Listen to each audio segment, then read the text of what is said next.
The Talented Mr. Ripley by Patricia Highsmith, Chapter 15.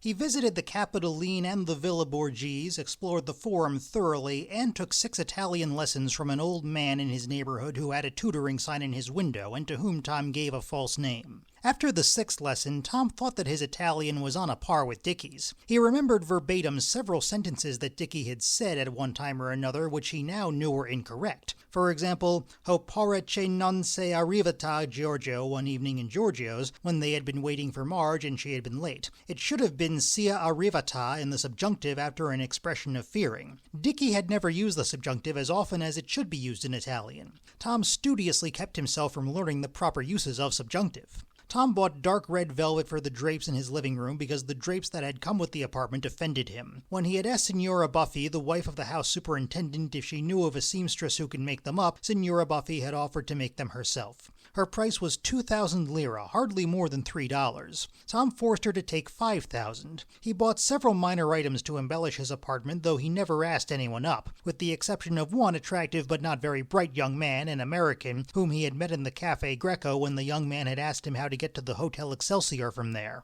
The Excelsior was on the way to Tom's house, so Tom asked him to come up for a drink. Tom had only wanted to impress him for an hour and then say goodbye to him forever, which he did, after serving him his best brandy and strolling about his apartment discoursing on the pleasure of life in Rome. The young man was leaving for Munich the following day. Tom carefully avoided the American residents of Rome who might expect him to come to their parties and ask them to his in return, though he loved to chat with Americans and Italians in the Cafe Greco and in the students' restaurants in the Via Margutta. He told his name only to an Italian painter named Carlino, who he met in Via Margutta Tavern, told him also that he painted and was studying with a painter called Di Massimo. If the police ever investigated Dickie's activities in Rome, perhaps long after Dickie had disappeared and become Tom Ripley again, this one Italian painter could be relied upon to say that he knew Dickie Greenleaf had been painting in Rome in January. Carlino had never heard of Di Massimo, but Tom described him so vividly that Carlino would probably never forget him. He felt alone, yet not at all lonely. It was very much like the feeling on Christmas Eve in Paris, a feeling that everyone was watching him, as if he had an audience made up of the entire world, a feeling that kept him on his mettle, because to make a mistake would be catastrophic. Yet he felt absolutely confident he would not make a mistake. It gave his existence a peculiar, delicious atmosphere of purity, like that, Tom thought, which a fine actor probably feels when he plays an important role on a stage with the conviction that the role he is playing could not be played better by anyone else. He was himself, and yet not himself. He felt blameless and free, despite the fact that he consciously controlled every move he made. But he no longer felt tired after several hours of it as he had at first. He had no need to relax when he was alone. Now, from the moment when he got out of bed and went to brush his teeth, he was Dickie. Brushing his teeth with the right elbow jutted out, Dickie rotating the eggshell on the spoon for the last bite.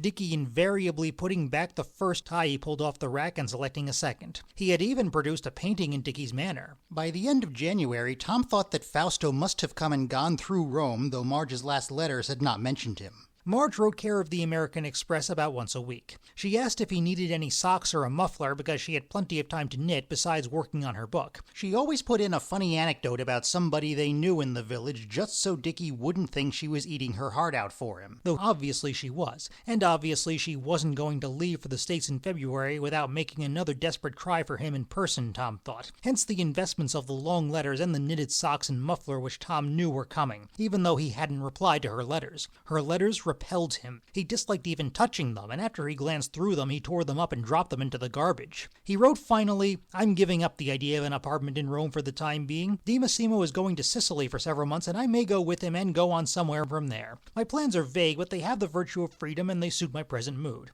Don't send me any socks, Marge. I really don't need a thing. Wish you much luck with Mangiabello." He had a ticket for Mallorca by train to Naples, then the boat from Naples to Palma over the night of January 31st and February 1st. He had bought 2 new suitcases from Gucci's, the best leather goods store in Rome, one a large soft suitcase of antelope hide, the other a neat tan canvas with brown leather straps. Both bore Dickie's initials. He had thrown the shabbier of his own 2 suitcases away, and the remaining one he kept in a closet of his apartment, full of his own clothes in case of an emergency. But Tom was not expecting any emergencies. The scuttled boat in San Remo had never been found. Tom looked through the papers every day for something about it. While Tom was packing his suitcases one morning, his doorbell rang. He supposed it was a solicitor of some kind, or a mistake. He had no name on his doorbell, and he had told the superintendent that he did not want his name on the doorbell because he didn't like people to drop in on him. It rang for the second time, and Tom still ignored it and went on with his lackadaisical packing. He loved to pack, and he took a long time about it, a whole day or 2 days, laying Dickie's clothes affectionately into suitcases, now and then trying on a good-looking shirt or a jacket in front of the mirror. He was standing in front of the mirror, buttoning a blue and white seahorse pattern sports shirt of Dickie's that he had never worn when there came a knock at his door. It crossed his mind that it might be Fausto, that it would be just like Fausto to hunt him down in Rome and try to surprise him. That was silly, he told himself, but his hands were cool with sweat as he went to the door. He felt faint, and the absurdity of his faintness, plus the danger of keeling over and being found prostrate on the floor, made him wrench the door open with both hands, though he opened it only a few inches. "Hello," the American voice said out of the semi-darkness of the hall. "Dickie, it's Freddie." Tom took a step back, holding the door open. Won't you come in? He's not here right now. He should be back a little later." Freddie Miles came in, looking around. His ugly freckled face gawked in every direction. How in hell had he found the place, Tom wondered. Tom slipped his rings off quickly and pocketed them. And what else? He glanced around the room. "You're staying with him?" Freddie asked with that wall-eyed stare that made his face look idiotic and rather scared. "Oh, no, I'm just staying here for a few hours," Tom said, carefully removing the seahorse shirt. He had another shirt on under it. "Dickie's out for lunch. At Tello's, I think he said. He should be back around 3 at the latest." One of the Buffys must have let Freddie in, Tom thought, and told him which bell to press, and told him Senor Greenleaf was in too. Freddie had probably said he was an old friend of Dickie's. Now he would have to get Freddie out of the house without running into Senora Buffy downstairs because she always sang out "Buongiorno, Senor Greenleaf." "I met you in Montebello, didn't I?" Freddie asked. "Aren't you Tom? I thought you were coming to Cortina." "I couldn't make it, thanks. How was Cortina?" "Oh, fine. What happened to Dickie?" "Didn't he write to you? He decided to spend the winter in Rome. He told me he'd written to you." "Not a word unless he wrote to Florence, but I was in Salzburg and he had my address." Freddie half sat on Tom's long table, rumpling the green silk runner. He smiled. "Marge told me he'd moved to Rome, but she didn't have any address except the American Express. It was only by the damnedest luck I found his apartment. I ran into somebody at the Greco last night who just happened to know his address. What's this idea of—" "Who?" Tom asked. "An American?" "No, an Italian fellow, just a young kid." Freddie was looking at Tom's shoes. "You got the same kind of shoes Dickie and I have. They wear like iron, don't they? I bought my pair in London 8 years ago." They were Dickie's grain leather shoes. "These came from America," Tom said. "Can I offer you a drink, or would you rather try to catch Dickie at Tello's? Do you know where it is? There's not much use in your waiting, because he generally takes till 3 with his lunches. I'm going out soon myself." Freddie had strolled toward the bedroom and stopped, looking at the suitcases on the bed. "Is Dickie leaving for somewhere, or did he just get here?" Freddie asked, turning. "He's leaving. Didn't Marge tell you he's going to Sicily for a while?" "When?" "Tomorrow, or late tonight. I'm not quite sure." "Say, what's the matter with Dickie lately?" Freddie asked, frowning. "What's the idea of all the seclusion?" "He says he's been working pretty hard this winter," Tom said in an offhand tone. "He seems to want privacy, but as far as I know, he's still on good terms with everybody, including Marge." Freddie smiled again, unbuttoning his big polo coat. "He's not going to stay on good terms with me if he stands me up a few more times. Are you sure he's on good terms with Marge? I got the idea from her that they had a quarrel. I thought maybe that was why they didn't go to Cortina." Freddie looked at him expectantly. "Not that I know of." Tom went to the closet to get his jacket so that Freddie would know he wanted to leave, then realized just in time that the gray flannel jacket that matched his trousers might be recognizable as Dickie's if Freddie knew Dickie's suit. Tom reached for a jacket of his own and for his own overcoat that was hanging at the extreme left of the closet. The shoulders of the overcoat looked as if the coat had been on a hanger for weeks, which it had. Tom turned around and saw Freddie staring at the silver identification bracelet on his left wrist. It was Dickie's bracelet, which Tom had never seen him wearing, but had found in Dickie's stud box. Freddie was looking at it as if he had seen it before. Tom put on his overcoat casually. Freddie was looking at him now with a different expression, with a little surprise. Tom knew what Freddie was thinking. He stiffened, sensing danger. "You're not out of the woods yet," he told himself. "You're not out of the house yet."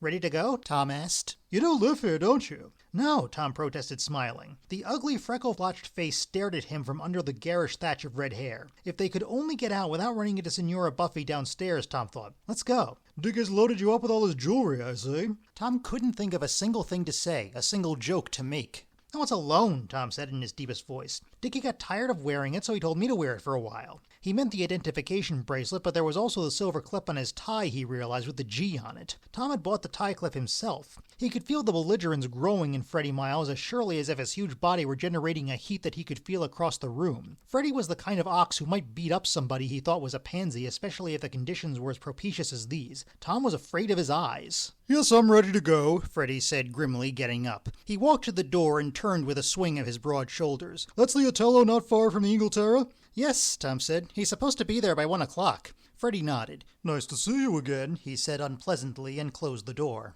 Tom whispered a curse. He opened the door slightly and listened to the quick tap, tap, tap, tap of Freddie's shoes descending the stairs. He wanted to make sure Freddie got out without speaking to one of the Buffys again. Then he heard Freddie's "Buongiorno, signora." Tom leaned over the stairwell. 3 stories down, he could see part of Freddie's coat sleeve. He was talking in Italian with Signora Buffy. The woman's voice came more clearly. "Only Signor Greenleaf," she was saying. "No, only one, Signor Chi. No, Signor. I do not think he has gone out today at all, but I could be wrong." She laughed.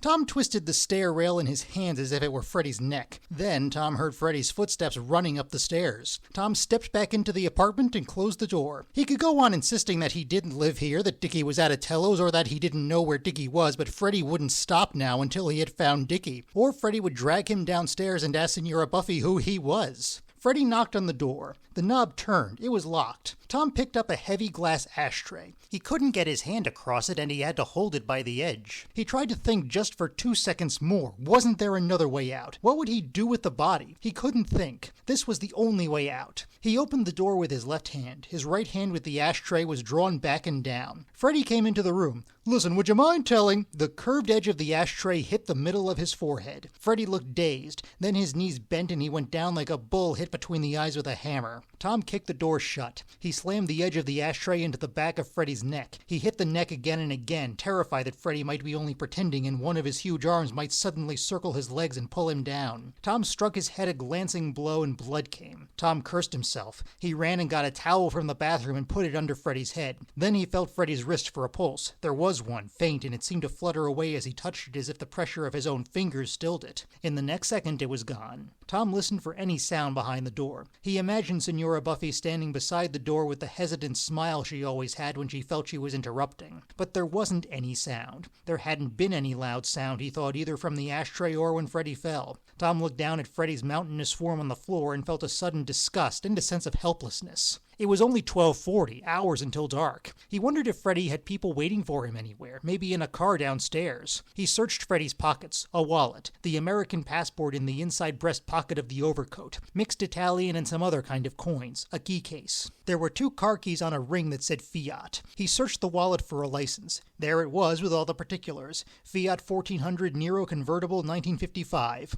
He could find it if it was in the neighborhood. He searched every pocket and the pockets in the buff-colored vest for a garage ticket, but he found none. He went to the front window, then nearly smiled because it was so simple. There stood the black convertible across the street almost directly in front of the house. He could not be sure, but he thought there was no one in it. He suddenly knew what he was going to do. He set about arranging the room, bringing out the gin and vermouth bottles from his liquor cabinet, and on second thought the Pernod because it smelled so much stronger. He set the bottles on a long table and mixed a martini in a tall glass with a couple of ice cubes in it, drank a little of it so that the glass would be soiled, then poured some of it into another glass, took it over to Freddie and crushed his limp fingers around it and carried it back to the table. He looked at the wound and found that it had stopped bleeding, or was stopping, and had not run through the towel onto the floor. He propped Freddie up against the wall and poured some straight gin from the bottle down his throat. It didn't go down very well. Most of it went onto his shirt front, but Tom didn't think the Italian police would actually make a blood test to see how drunk Freddie had been. Tom let his eyes rest absently on Freddie's limp, messy face for a moment, and his stomach contracted sickeningly, and he quickly looked away. He mustn't do that again. His head had begun ringing as if he were going to faint.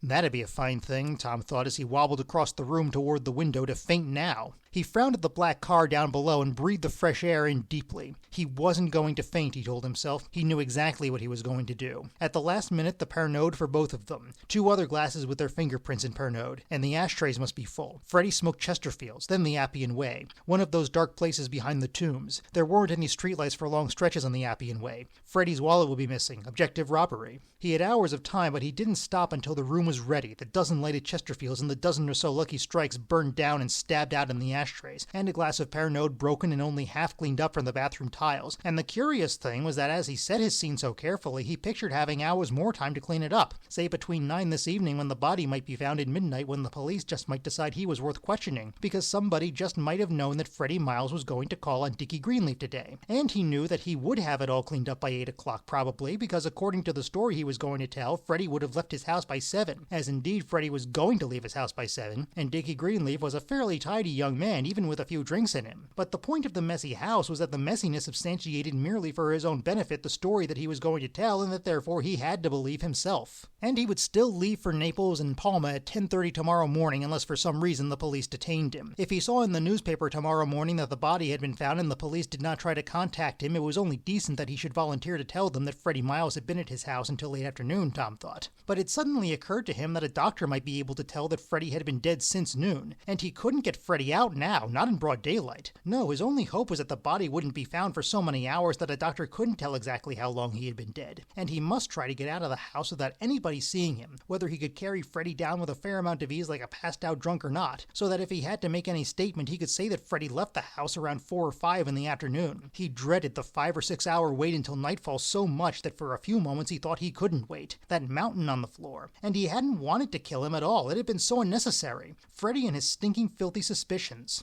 Tom was trembling, sitting on the edge of a chair, cracking his knuckles. He wanted to go out and take a walk, but he was afraid to leave the body lying there. There had to be noise, of course, if he and Freddie were supposed to be talking and drinking all afternoon. Tom turned the radio on to a station that played dance music. He could have a drink at least. That was part of the act. He made another couple of martinis with ice in the glass. He didn't even want it, but he drank it. The gin only intensified the same thoughts he had had. He stood looking down at Freddie's long, heavy body in the polo coat that was crumpled under him that he hadn't the energy or the heart to straighten out, though it annoyed him, and thinking how sad, stupid, clumsy, dangerous, and unnecessary his death had been, and how brutally unfair to Freddie. Of course, one could loathe Freddie, too. A selfish, stupid bastard who had sneered at one of his best friends. Dickie certainly was one of his best friends, just because he suspected him of sexual deviation. Tom laughed at that phrase, sexual deviation. Where was the sex? Where was the deviation? He looked at Freddie and said low and bitterly, "Freddie Miles, you're a victim of your own dirty mind."